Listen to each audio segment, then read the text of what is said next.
Fellas, y'all want to know what goes on them girls' trips? If you want to know, keep listening. If you don't, scroll on up. I'm not so sure. I'm For not so y'all who sure. let y'all ladies go on them girls' trips, I'ma just say, if it's her first time, she may be surprised. But if she a regular, oh, she having her worst behavior moments, okay? She letting her head down. She saying, I don't care, I'm coming out there. I ain't worrying about him. I ain't worrying about them. I'm Mm, worried about me. mm. Okay? But there's a lot of alcohol involved. And we all know nothing good comes out of a whole lot of alcohol. But Facts. anywho, I'ma tell you, they far more worse than the dudes. I'm telling you. I'm telling you. Ladies and alcohol, just my opinion. Ladies and alcohol just don't mix. Mm-mm. Mm-mm. Mm-mm. I mean, sometimes dudes can't even hold their own alcohol. But if you one of them girls that can hold it down, drink a whole lot of liquor, and be cool, kudos to you, homegirl. But that's normally not the case. Them girls' trips, they get a lot of alcohol in them, and whatever goes, honey. It's whatever goes. It's whatever goes. And that suitcase, you might find it a little dilly dildo. Sometimes they just carpet munching. You just never know at those girls' trips. That's wild. That's absolutely all right. I wasn't expecting like the last part. Um, I was pretty much expecting for her to just, you know what I'm saying, to say whatever it is that she was saying. I wasn't expecting that last part. So wait a minute, wait a minute, wait a minute. Pause. Pause on the play. Y'all be carpet munching on girls' trips? Y'all be carpet munching on girls' trips? Getting drunk and carpet munching on girls' trips? Now, I knew that women were worse cheaters. I've always known that women were worse cheaters. Women have confirmed that they are much, much worse than guys are. I know for a fact that women are much worse than a lot of guys are. But this is egregious on multiple different fronts. First of all, if you got to convince or try to, you know what I'm saying, talk your chick out of going on a girls' trip with a bunch of ratchet chicks, then she not your chick anyway. You gotta let her go. It's no point in you even trying to figure out what she doing or getting caught up emotionally and all of that stuff. You gotta just understand the nature and the character of a person. And I don't think that any girl is so sweet and so finessed to where she could just hide the fact that she is for the streets. Now, let me say that again. A lot of people, they get cloudy judgment and they overlook all the red flags. The first red flag that you can look for is all you got to do is look at the company that she keep. If you think that she is the only good girl in her group and she's always the designated driver and she's always the one that's trying to pull her homegirls out of a situationship, man, you are a fool and you are green. You are greener than green, and you need to look at the red flags and believe it. Don't overlook it. Don't let her try to convince you otherwise. Pay attention to her friends. That's the first red flag is pay attention to her friends. Number two, if she a drunk, that's a problem. Number three, if she regularly is trying to go on girls' trips, especially with women that is for the streets, you might as well just let her go, bro. The problem, I think, with a lot of guys is that A, they don't know how to vet effectively, and B, they keep getting emotionally caught up with women that they know is for the streets. Now, I'm not telling you don't rock out with women that's for the streets because you can do whatever it is that you want to do. But I need you to be situationally aware. I need you to not be emotionally broken as a result of it. I need you to be a little bit more careful with how you move with this person because if you spend enough time with somebody, they'll try to convince you or you'll start to develop a soft spot for them. You'll start to see them differently than how the streets see them. And that's how you get yourself caught up.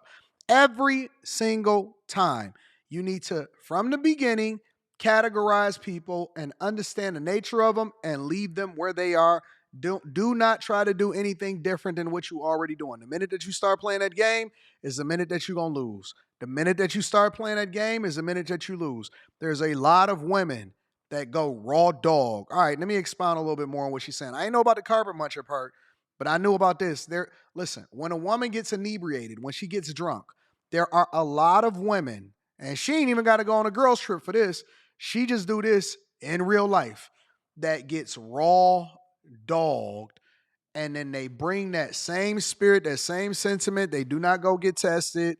They don't go and fix themselves. They just hide it. And then they could even possibly blame it on you if they decide to bring home an STI or an STD. Or they may go and get themselves fixed, and then you walking around with the disease that they wind up giving it to them.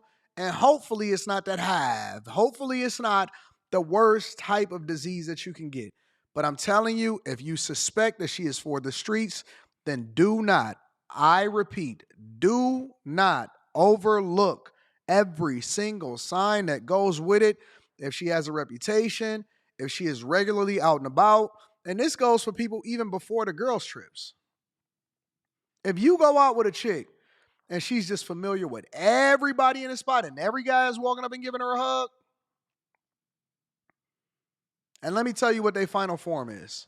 This is a key for y'all. For all of y'all that don't know, I'm going to school you today. I'm going to give you the game and the understanding.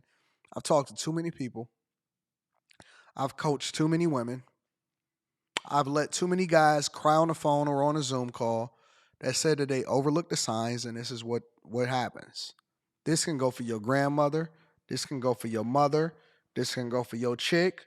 This can go for a lot of things. Now, I'm not saying that women that are inherently this is for the streets, but what I am saying is that it's a strong possibility that when they turn their lives over to God and they become overly religious, that is one of the final forms from a chick that is rebranding and putting herself in the best position possible. Now, let me put a caveat on this.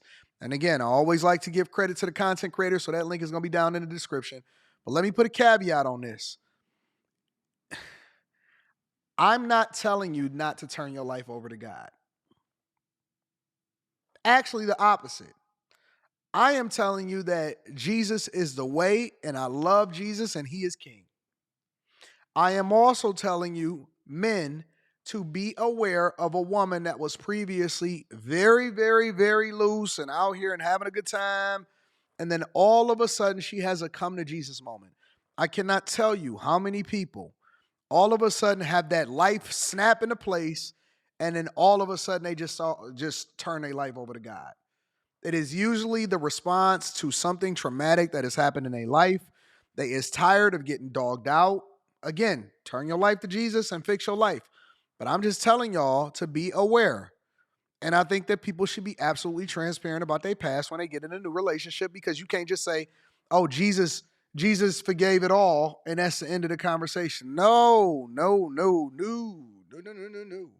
If you got a chick who her friends or she's always begging, and I'm not saying that you can't go on. Listen, there are some women that are good women out here that just go on trips with their friends, or maybe they go on trips with their family, right? But I'm just telling you, if it's just a dire need to always be on a girls trip, or they just regularly schedule this thing, that's not normal. That is not normal for a good girl. Now, if you into chicks that are reformed chicks, reform hoes, then cool. Do your thing. I know some guys even preach that the best women are women that used to be for the streets. They used to have somebody monkey pounding them. Cool. Do your thing. I'm not telling you what you should or shouldn't do. I'm just warning you. But I am also going to warn you that you need to pay attention to the signs. And if this woman is telling you that the women are carpet munching, I wonder where she got her information from. Is it firsthand knowledge, or is it something that you heard from other people? As though we going to get the truth anyways. But again, I'm always linked back to the content creator. Make sure y'all tap into the Patreon. Link is in the description. Teach Hanley, 40% off your first order, 20% off for life. Let's get it.